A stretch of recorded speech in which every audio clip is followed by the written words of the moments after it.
Ciao a tutti, bentornati su Stars and the City, benvenuti a tutti, a quelli che sostengono il canale, ai nuovi. Se non l'avete ancora fatto, iscrivetevi al canale ed attivate la campanella per essere informati di tutti i prossimi video in uscita. E arriviamo al punto interessante di questo video che mi è stato tanto richiesto ed è quello dell'analisi del tema natale di Carlo d'Inghilterra. E tutti mi avete chiesto, ma è vero che durerà poco perché c'è Mercurio retrogrado? Allora ragazzi, vi rispondo anche qui. Due cose. La prima è che con Mercurio retrogrado avvengono cose che si sarebbero dovute fare già da molto tempo, quindi qui le possibilità sono due. Uno, che Carlo adesso riformi cose che andavano riformate da tanto e che quindi la rivoluzione sia grande, ok? A Giove al Medio Cielo è diventato re con Giove di transito al Medio Cielo, ragazzi, che sarebbe la 10ª casa, che è quella della massima realizzazione. Giuro che vi metto il grafico in sovraimpressione. E quindi adesso sta lavorando su degli equilibri, ragazzi. Farà grandi comunicazioni, secondo me, nel senso grandi cambiamenti, perché l'asse Giove-Mercurio retrogrado si muove proprio. Mercurio sta transitando, guardate il caso, nella 3ª casa, che è quella delle proclamazioni, delle comunicazioni, no? E Giove è sulla 10ª di Carlo, cioè sulla sua ambizione, su quello che lui vuole fare veramente. Quindi è probabile che questo Mercurio retrogrado, con questa particolare opposizione, gli stia facendo aggiustare il tiro sulle cose che lui vorrebbe fare, e si tratta probabilmente di una grandissima rivoluzione, però deve farlo con le pinze per non mettere in discussione, insomma, la regina le cose, le decisioni della regina Elisabetta, con cui non è d'accordo su tutto. Quindi Mercurio retrogrado potrebbe definire più che altro questa situazione, ok? Sulla durata, ragazzi, ci dobbiamo riaggiornare, perché in realtà i prossimi 3 anni di Carlo d'Inghilterra sono ottimi, sono ottimi. Vi spiego. Per quanto riguarda l'incoronazione, io credo che ci sarà, credo fortemente che ci sarà, perché la regina Elisabetta attese un anno per fare, come dire, l'incoronazione ufficiale, perché portò un anno di lutto per rispetto del padre. E guarda caso si dice ovviamente che anche Carlo, per tradizione, attenda un anno, no? Per rispetto dell'amata madre, e il caso vuole che Giove da maggio del 2023 sarà sulla luna di Carlo in 10ª, quindi sarà proprio l'ufficialità, la consacrazione ufficiale sul nodo nord di Carlo, quello che doveva fare in questa vita, essere re. E poi la cosa strepitosa che vi metto in sovrimpressione è il fatto che Giove sarà anche sul sole della regina Elisabetta. Voi sapete che Giove, ovviamente il passaggio in termini pratici è accaduto adesso perché la regina è passata a miglior vita, ma Giove è l'ufficialità, è far sbocciare le cose, renderle palesi, pubbliche. Giove transita sul sole della regina, cercherò di mettervelo in sovraimpressione, anche se non vi nego che è un casino quando monto il video. E il sole della regina è congiunto, proprio per sinastria, nella comparazione dei temi natali, alla luna di Carlo. I luminari sono congiunti. E Giove decreterà l'ufficiale passaggio di consegne del potere dalla mamma al figlio. Quindi Carlo d'Inghilterra, primo re della regina Elisabetta, era proprio nato per karma, proprio destinato a prendere il potere della madre, perché il sole della madre era congiunto alla luna del figlio, quindi un passaggio di proprietà, un passaggio di potere, no? Proprio una successione.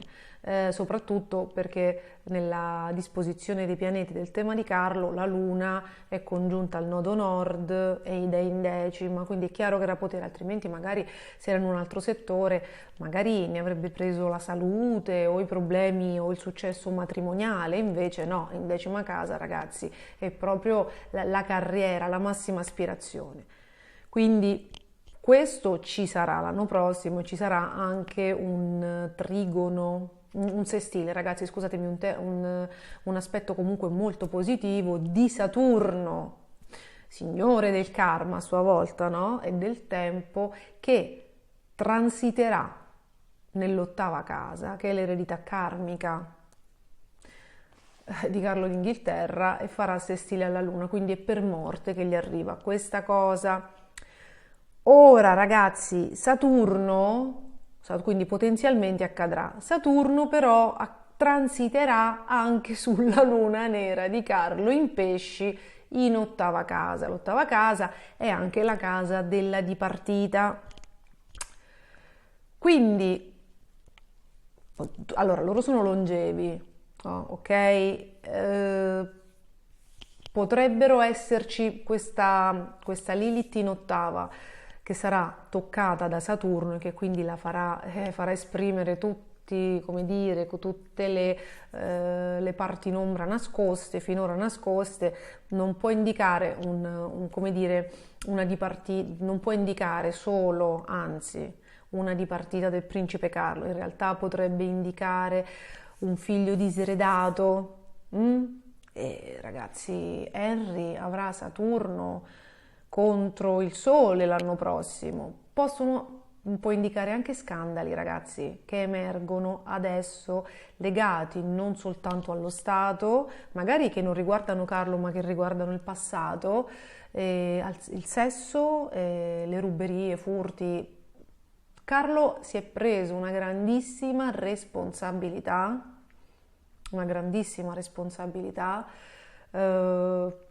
sulle spalle, ne è ben consapevole. Se dipendesse da lui probabilmente farebbe ben altro, perché la Luna, che è il karma anche di una persona, è in decima, quindi pronta a prendersi queste responsabilità. Tra l'altro le lune in Toro, stavo guardando, appartengono a molti regnanti,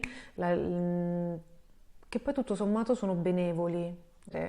La Luna in Leone, per esempio, quella della regina congiunta alla Lilith, era molto schiacciante, ragazzi. Era proprio la sovrana, non era una governatrice, era proprio la sovrana, e chi non abbassava il capo di fronte al potere della corona, secondo me era caput, nel senso che comunque era out, era fuori, era veramente dispotica da questo punto di vista. Era eccessivo, l'ho già detto nel video, insomma Lilith in Leone, lei con gli altri proprio imponeva prima, poi arrivava la persona e l'umanità, però prima imponeva il potere e la corona inglese, ok? E sicuramente ha avuto delle ottave basse da quel punto di vista, perché la Lilith in Leone è molto scomoda per gli altri, per chi ci capita. Quindi stavamo dicendo, Carlo ha la Luna in Toro, che insomma potrebbe renderlo più magnanimo della madre, è probabile che si inimicherà diverse persone durante il suo regno, perché la Luna di Carlo, quindi quello a cui lui aspira, per esempio le politiche Grimm, per esempio riformare le cose che ha fatto la madre, la Luna di Carlo è avversata, è proprio opposta da ben 4-5 pianeti in quarta casa, quindi i familiari, le questioni proprio del casato che lui vorrebbe riformare. I pianeti in quarta casa rappresentano esattamente l'ostacolo che i componenti della famiglia, o la famiglia di origine, o l'ambiente, o la mentalità, o il luogo in cui siamo nati, ci mettono proprio come ostacolo per impedire, tra virgolette, il raggiungimento come dire, dei nostri ideali, dei nostri obiettivi. Ed è ovviamente un ostacolo evolutivo, perché se noi riusciamo, no? Per questo lo dico per chi avesse i pianeti in quarta casa e sta ascoltando, se noi riusciamo a scavalcare gli ostacoli anche di ricatto morale, non soltanto, che ne so, la povertà o un genitore che cerca di impedirti di fare una cosa perché non la condivide, ma proprio anche i condizionamenti, il giudizio, il rifiuto, il non essere più accettati, la paura di non essere più amati. Ci sono tantissime dinamiche che i pianeti in quarta casa denunciano, no? A seconda del tipo di pianeta, e la mentalità lì è la prima, perché Carlo ha, ve lo metto in sovraimpressione se riesco, ha Nettuno, proprio gli ideali, la mentalità sulla cuspide dell'imum, cioè della quarta casa, ragazzi, quindi le radici. Più il pianeta è vicino alla cuspide di una casa, più quello più potente. Poi dopo, quindi contro la mentalità, gli ideali, contro la Venere in bilancia, c'è anche una Venere in bilancia in quarta casa, quindi c'è qualcosa legato ai piaceri, alle relazioni, al modo magari di vivere l'amore, all'approfittarsi delle situazioni. Voi sapete insomma che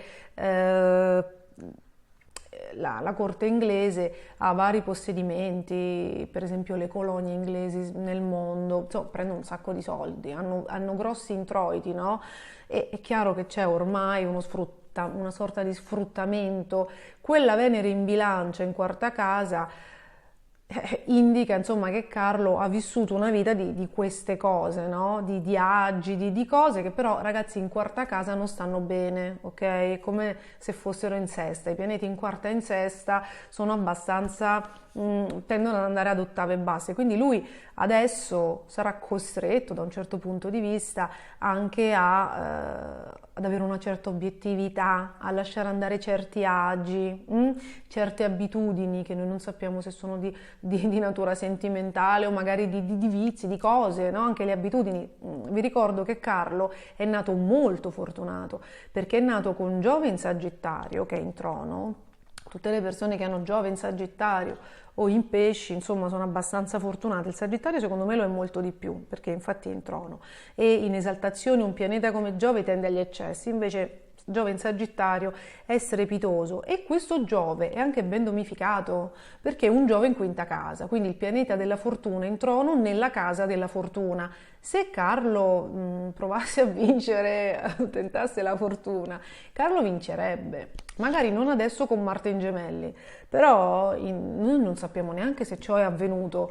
Però quando si dice l'acqua torna al mare, questa è proprio, cioè Carlo d'Inghilterra ne è l'emblema. Tra l'altro è stato talmente fortunato da essere principe per gran parte della sua vita, quindi la mamma si è sbattuta molto di più.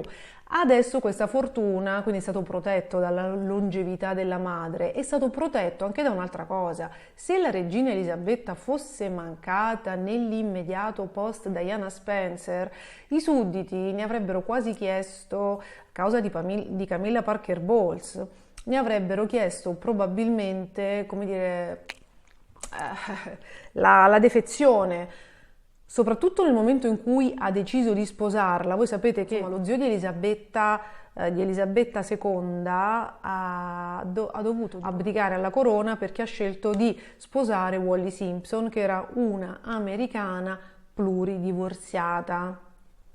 E se non sbaglio, Carlo è il primo re della storia inglese, della corona inglese, che sposa una donna divorziata e che non deve rinunciare al trono. 100 anni fa erano ancora costretti a fare questa scelta, quindi nel momento in cui lui la sposò, noi non sappiamo se la regina gli aveva consentito di farlo promettendogli con una scrittura privata, che poi non credo sia mai stata resa pubblica, altrimenti lo sapremmo, che poteva farlo e gli sarebbe comunque stato concesso il trono. Dico che non si è stato fatto, non si è saputo, perché altrimenti tutti i giornali non si sarebbero interrogati sul abdica a favore del figlio, cioè adesso che è morta la regina chi lo fa il re? Lui o suo figlio William? E invece l'ha fatto lui, quindi c'erano stati degli accordi e c'era stata una concessione, si presume, da parte della madre. Questo lo vado per rigor di logica, no?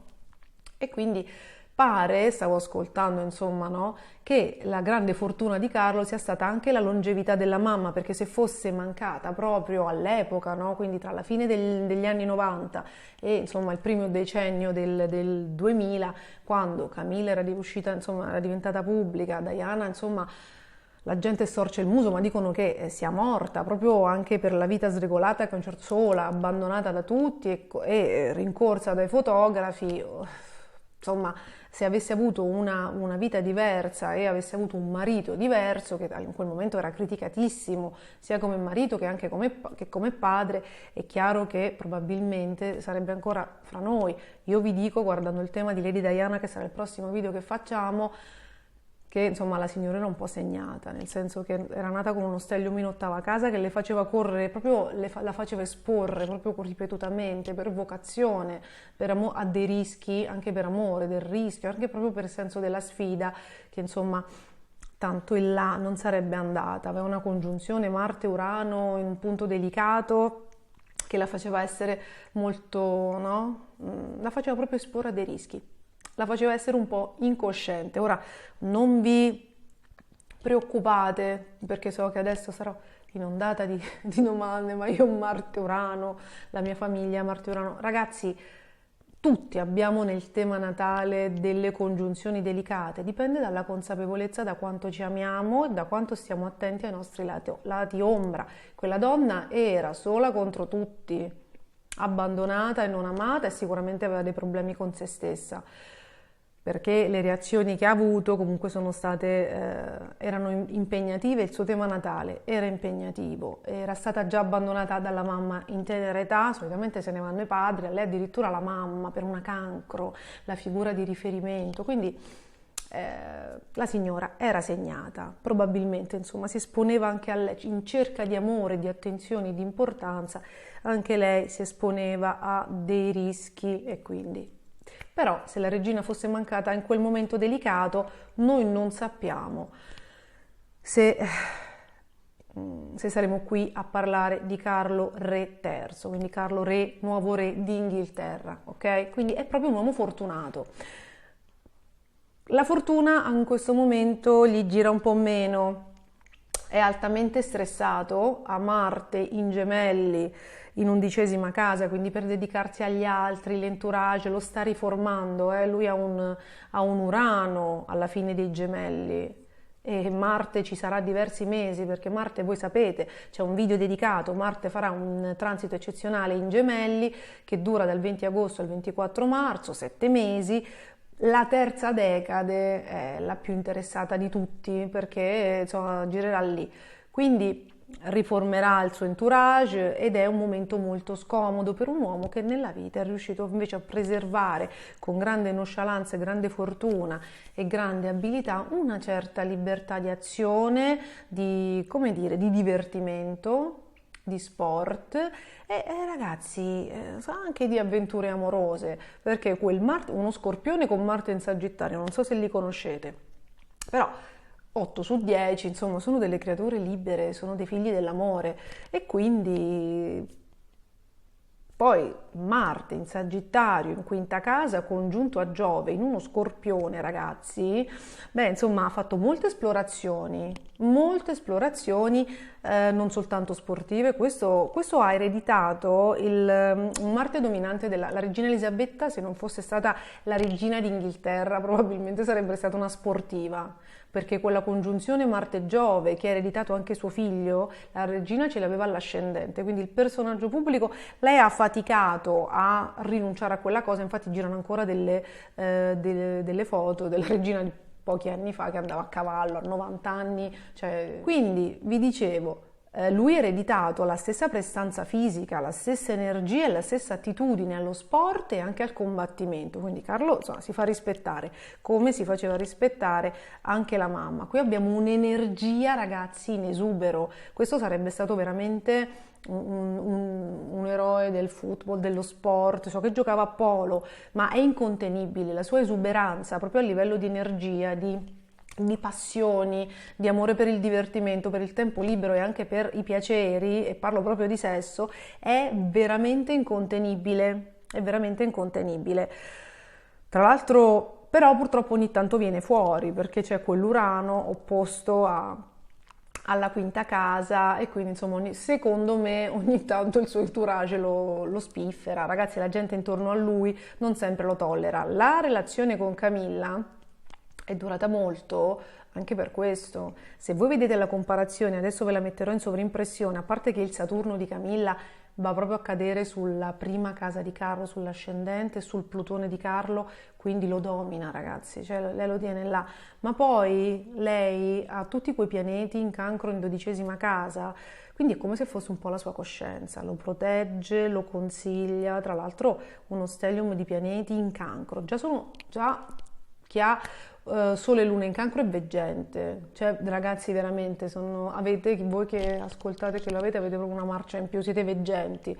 In 12ª casa, congiunta ad altri pianeti di Camilla, insomma quella donna è una profetessa e finché c'è lei insomma Carlo sarà sicuramente protetto, però è un'associazione, non so come dire, lei ha la sua coscienza, lei lo spalleggia, lei forse probabilmente gli ha concesso anche la libertà, insomma futuro re di Inghilterra, insomma si concede qualche libertà, anche perché lei con quella luna nera in Capricorno in 6ª casa per il potere, insomma farebbe di tutto, tanto è vero che si è fatta additare da mezzo mondo, insomma, come la nemica di Lady Di, insomma, ha avuto una posizione scomoda, ragazzi, scomodissima, no? Veramente un uno contro tutti come quelli che faceva Maurizio Costanzo una volta, però il suo lungo fiuto e la sua incredibile lungimiranza, sapevano che Parigi val bene una messa e che tutto questo l'avrebbe portata ad essere la regina d'Inghilterra un giorno, perché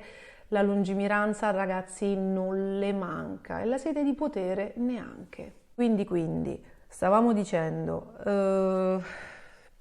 Carlo ha la luna in Toro che è magnanima, quindi ragazzi è molto probabile che il regno di Carlo duri, che il trigono di Giove, anche alla Lilith, sedata di potere di Camilla, li porti, insomma, almeno per i prossimi 3 anni a vedere come vanno le cose. In queste settimane, fino a marzo 2023, la vita di Carlo d'Inghilterra sarà molto molto complicata.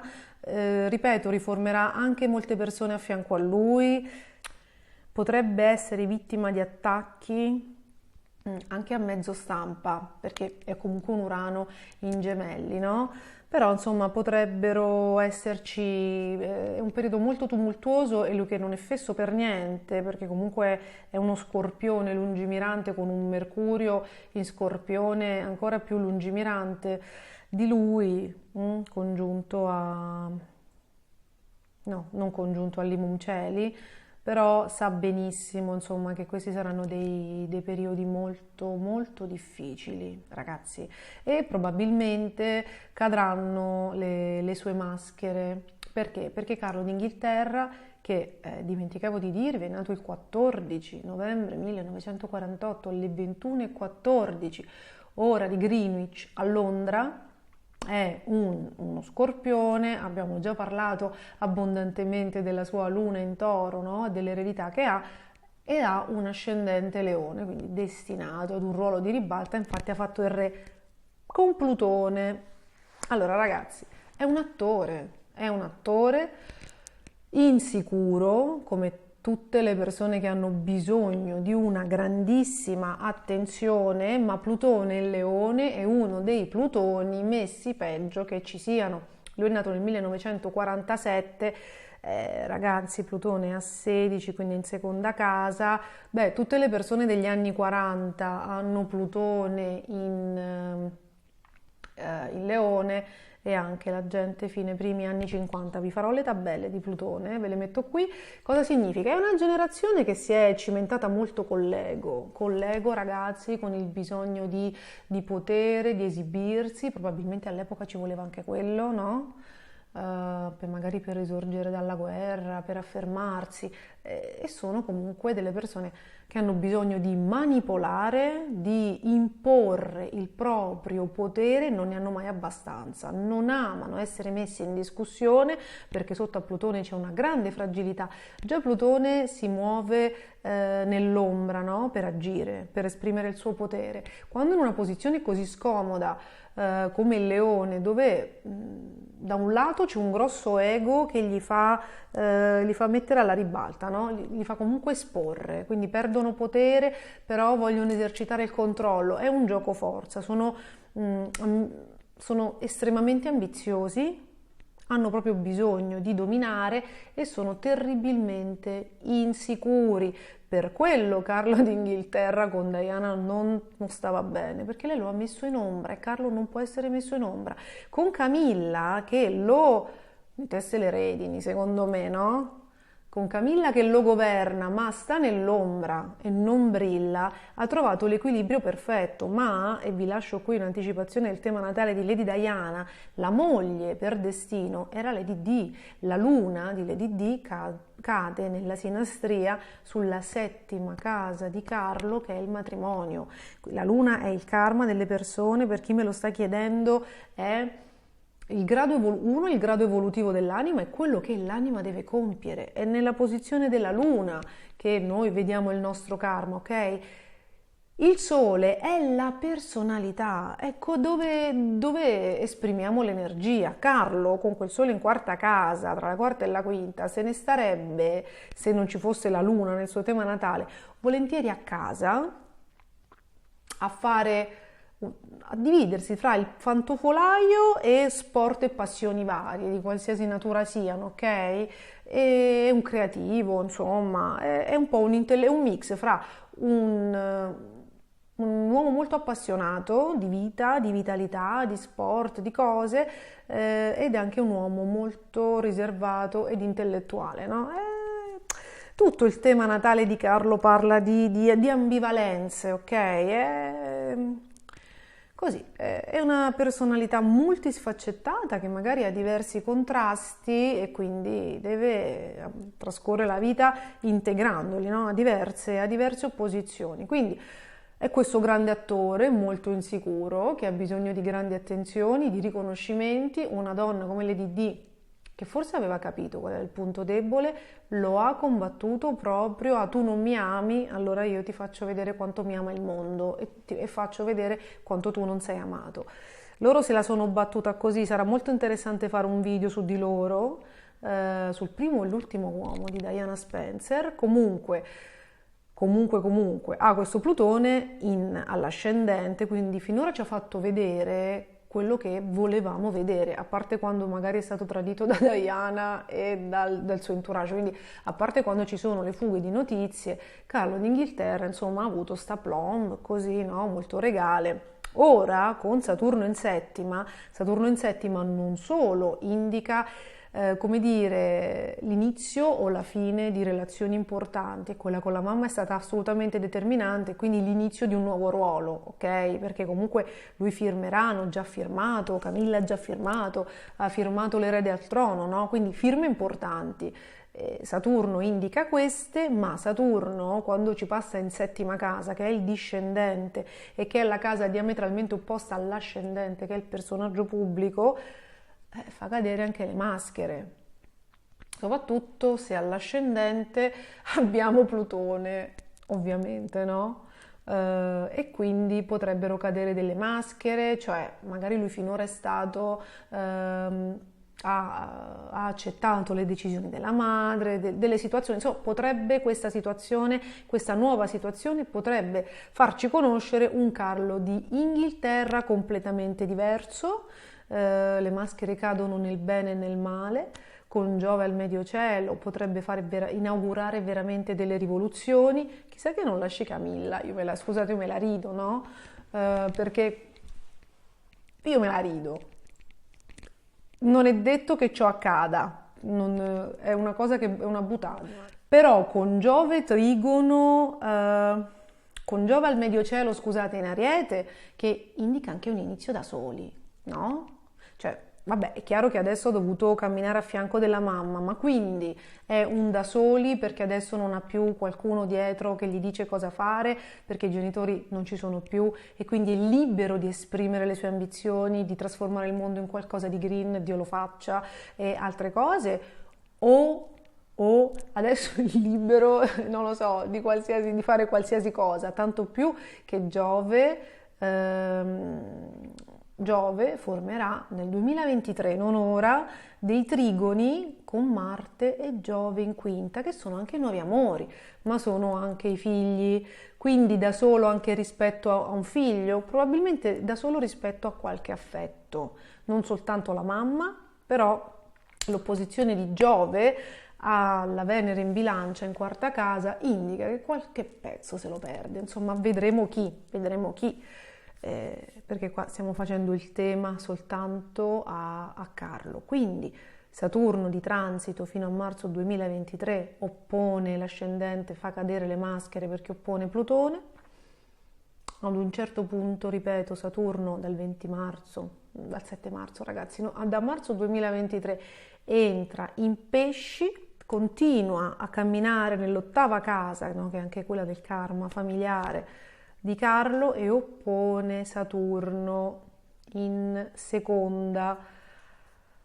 Ragazzi, qui dei vincoli grandissimi saltano. Io magari ci aggiorniamo, no? Perché non vorrei buttare delle bombe e dire delle fesserie quando conosciamo ancora poco, perché ricordatevi, i plutoniani vi fregano ci fregano sempre.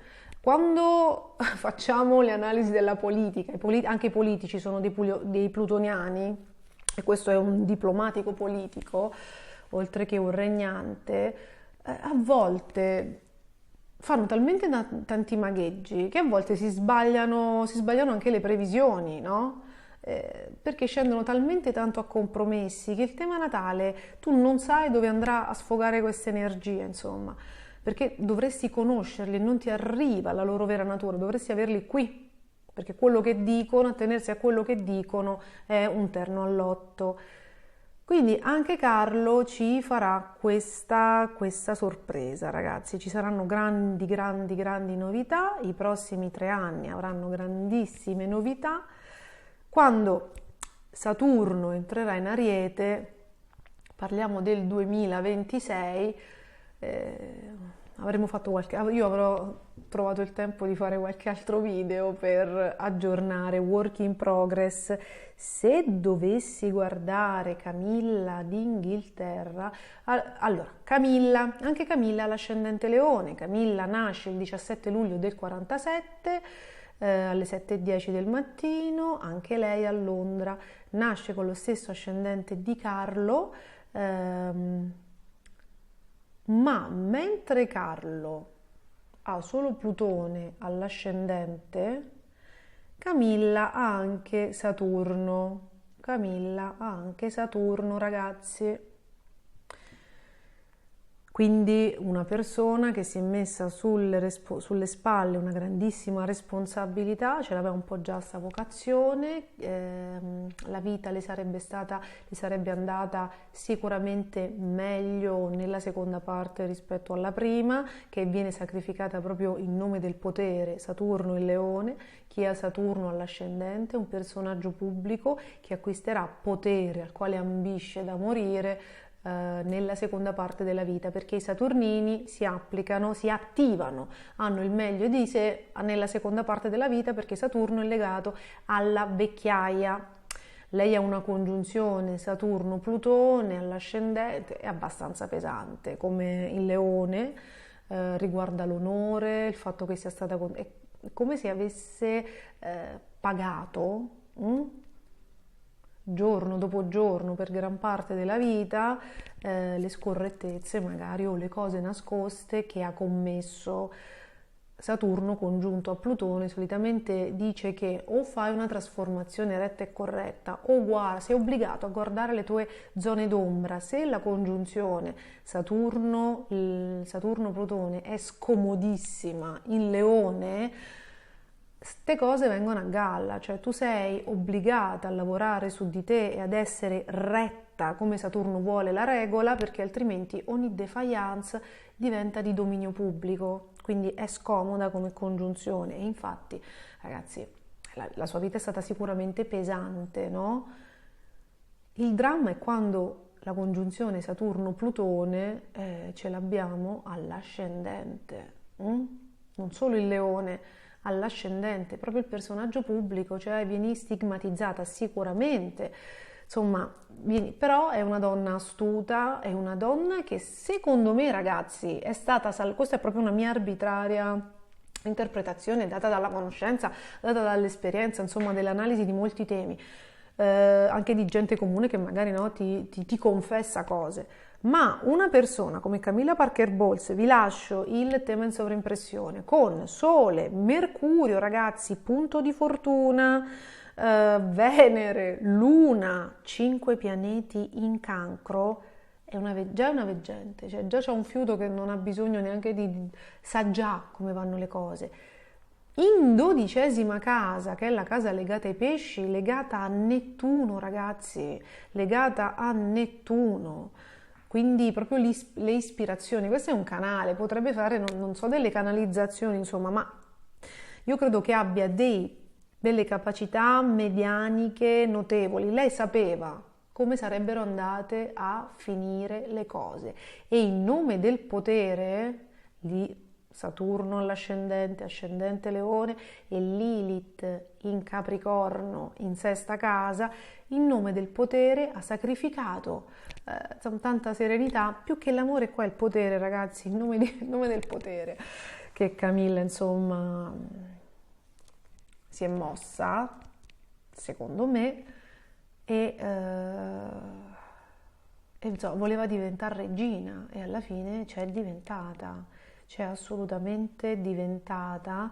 Tra l'altro la congiunzione Plutone-Saturno di Camilla, vado a memoria, ma è opposta non seccamente alla luna di Lady Diana. È stata più paziente Camilla, ci ha saputo fare e ha vinto lei. Quindi, perché vi stavo dicendo tutto ciò? Non so, mi sono persa. Wow, sto guardando adesso Camilla, perché non li avevo preparati. Camilla avevo guardato un paio di cose, ma non me lo sono guardata tutto. Camilla, Marte in Gemelli in 11ª, congiunta Urano in nodo nord. Ragazzi, io astrologicamente confermerei quella voce che avevo sentito e che vi avevo riportato in un video dedicato alla corona inglese, non ricordo quale, che diceva che una di quelle che manipolava la stampa e le notizie da dare abilmente in pasto alla stampa per denigrare Tizio, denigrare Caio, potesse essere lei, con un Marte in Gemelli in 11ª, non congiunto ad Urano, però anche Urano in Gemelli ci sta. Lei, le sue battaglie le fa a mezzo stampa, ragazzi. Ora su Marte in 11ª, già si è rotto un dito del piede. Speriamo che data l'età non si faccia male. Il problema qual è? Che forse è lei con Marte su Marte in 11ª che sta facendo le polemiche per far licenziare tutto l'entourage. Lei probabilmente più di Carlo, che adesso è regina consorte, ragazzi, che sta muovendo per liberarsi di gente dell'entourage, di portavoce, che finora non le piacevano. Vedete che è uscita la notizia che Carlo ha licenziato il personale, non ricordo se è di Balmoral o di cos'altro, no? Era insomma il personale della mamma. A me più che Carlo sembra che lo zampino ce l'abbia potuto mettere lei. Con Marte in Gemelli questa è un'irreducibile guascona, è veramente una guascona, e sappiate che col Marte opposto a Marte e Giove di Carlo qualche rognetta potrebbe, ora che comanda, potrebbe dargliela lei stessa.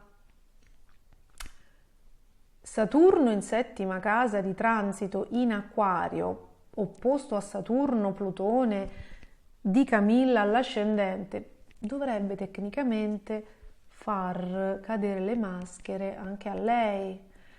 Ragazzi, è meglio di una sitcom di puntate, però è il mondo, quindi è tanta roba, verrà fuori tanta roba, avremo di che riaggiornarci. Quello che volevo dirvi, ve la lancio così, è che l'Inghilterra ha un potere immenso. potere britannico, soprattutto sull'Italia, sulla Germania, insomma sui paesi che hanno perso la guerra e anche sull'America è esteso e forte, insomma. L'Italia deve, no? Doveva delle cose alla corona inglese. Adesso, questo per dirvi che adesso che c'è stato un avvicendamento in Inghilterra con Giove in Ariete, il riflesso di una nuova mente, di una nuova mentalità, di un nuovo spirito, il riflesso si potrebbe estendere anche su di noi, insomma, no? Nel mondo, voi vedrete che ci saranno dei cambiamenti.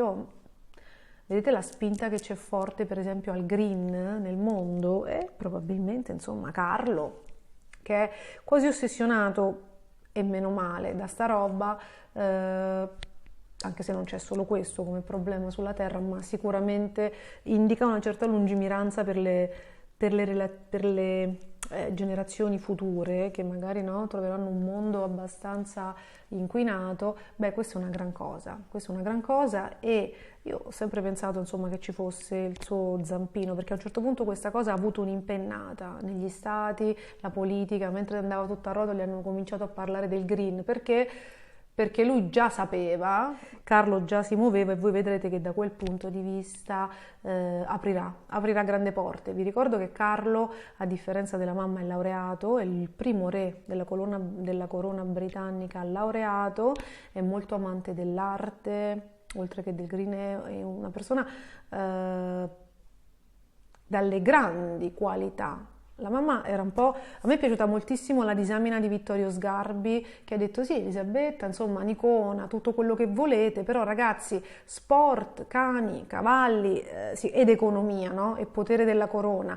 Diciamo che non aveva la personalità multisfaccettata, soprattutto a livello culturale, del figlio di Carlo d'Inghilterra. Quindi c'è da aspettarsi molto da questa persona. Tecnicamente anche il tema Natale, insomma, ce lo dipinge molto meno, ragazzi, molto meno assetato di potere delle donne che aveva intorno, ok? Quindi, volendo, c'è da ben sperare. Ci saranno dei colpi di scena, per lui i prossimi 7 mesi non saranno affatto tranquilli, e insomma vediamo che cosa accadrà, perché ce ne sono delle belle. Ok ragazzi, siamo arrivati alla fine del video, spero di aver risposto bene o male alle vostre domande. Sicuramente, siccome non mi prendo appunti, qualcosa mi sarà sfuggito, quindi non è detto che comunque questo regno duri nell'immediato poco, qualche anno dura, insomma poi avrà dei cambiamenti tra il 2023 e il 2024, vedremo che cosa, però, perché al momento è veramente prematuro, anche per la mia fantasia, cercare di intuirlo. La sua vera donna della vita, la moglie, era Lady Diana, e vediamo che fine fa Camilla, ragazzi, e anche Harry. Quindi se avete delle domande scrivetemele nei commenti. Il prossimo video che uscirà sarà Diana, Dodi, ragazzi, e Carlo, un triangolo grosso. Però questa settimana vediamo le mie disponibilità, perché questa settimana è la settimana che precede le elezioni, e quindi forse voi siete più interessati alle elezioni politiche, quindi fatemelo sapere nei commenti. Io vi mando un grandissimo bacio, grazie per essere stati con me anche questa volta, e ci vediamo al prossimo video. Ciao a tutti e buona settimana.